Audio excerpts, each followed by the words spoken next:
Halo Bunda, ketemu lagi dengan saya, dengan Dr. Komang dalam channel Dr. Danen Channel.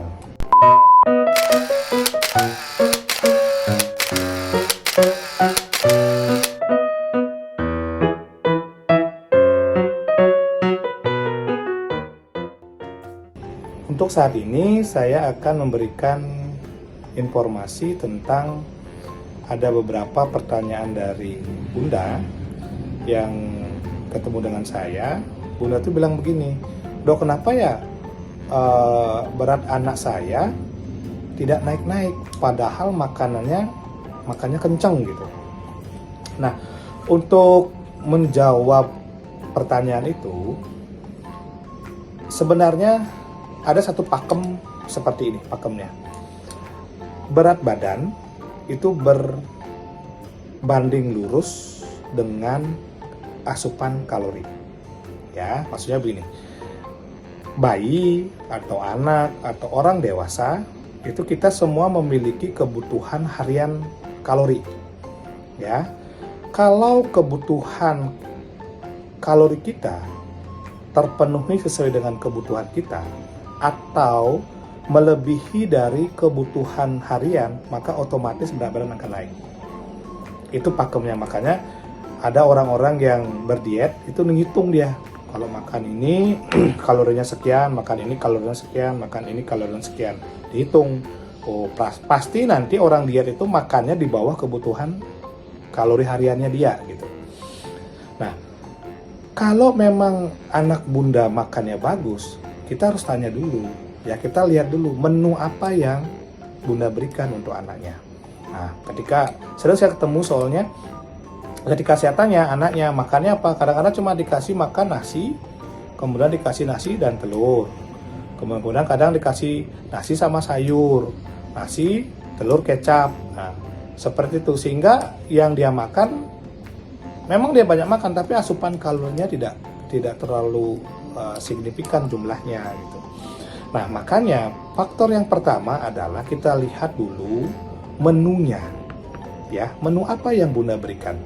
Makanya dari literatur yang ada untuk meningkatkan berat badan dan memenuhi akan kebutuhan nutrisi pada anak, kita menu makanan yang diberikan kepada anak harus mengandung karbohidrat, protein, sama lemak. Ya, ini harus 3 hal ini harus ada.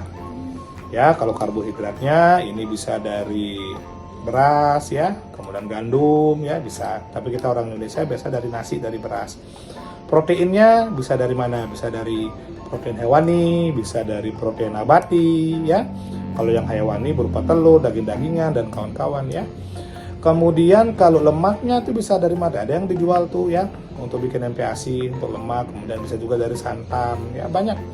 Itu harus lengkap kandungannya. Nah, ketika kandungan sudah lengkap, baru menunya bervariasi, dia pasti akan meningkatkan berat badan pada anak kita.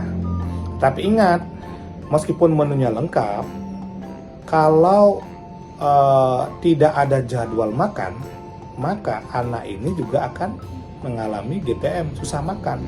Nah, itu yang kedua, ya, jadwal makan. Karena kenapa? Sering saya temukan pada anak-anak di luar sana, ya, anak di luar sana, proses pemberian makannya itu tanpa jadwal. Kadang-kadang habis makan dikasih susu, habis makan dikasih cemilan seperti itu. Atau malah anak di atas 6 bulan ASI-nya terlalu sering, sehingga anak ini kenyang dengan ASI. Ya, makanya hal ini menyebabkan intake makannya kurang, juga berat badan juga tidak bisa naik. Kemudian yang paling tidak kalah penting adalah anak ini tidak ada penyakit kronis, ya, baik itu ada masalah di jantung, ya, ada penyakit jantungnya, atau ada penyakit kronis lain seperti apa? Penyakit TBC, ya. Kemudian ada penyakit yang lain lah, yang belum terdeteksi. Yang paling sering kan kalau yang di media sosial ISK, yang kayak gitu kan, yang tidak terdeteksi, dan penyakit-penyakit berat yang lain. Karena kenapa? Anak yang sering sakit-sakitan, sering sakit, maka berat badan kan susah sekali juga naik. Makanya screening kesehatan itu penting sekali untuk anak-anak yang mengalami sulit tendensi kenaikan berat badannya agak bermasalah gitu ya, sulit untuk naik berat badan. Kemudian yang tadi menunya, kemudian jadwalnya, baru penyakitnya. Nah, kemudian yang tidak kalah pentingnya adalah imunisasi. Ya, imunisasi ini penting sekali loh. Nah, karena kalau imunisasinya lengkap, maka anak ini akan kebal. Ya, anak ini akan kebal, kemudian hal ini akan berpengaruh dengan kenaikan berat badan. Seperti itu. Kemudian yang kelima, ketika anak misalkan mengalami masalah berat badan yang tidak signifikan naiknya, rutinlah kontrol ke posyandu atau ketemu ke dokter langganannya. Nanti kan dimonitor terus ya kenaikan berat badannya. Nah, itulah beberapa tips yang bisa saya berikan kepada Bunda agar anaknya Bunda naik berat badannya bagus. Ya. Kemudian yang tidak kalah pentingnya, selalu tetap sabar, kemudian berdoa dan berusaha.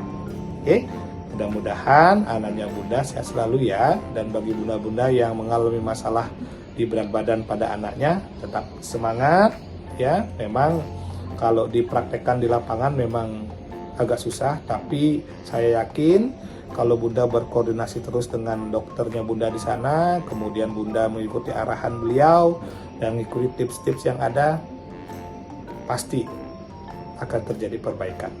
Ya, sampai jumpa lagi di episode yang akan datang. Bye-bye.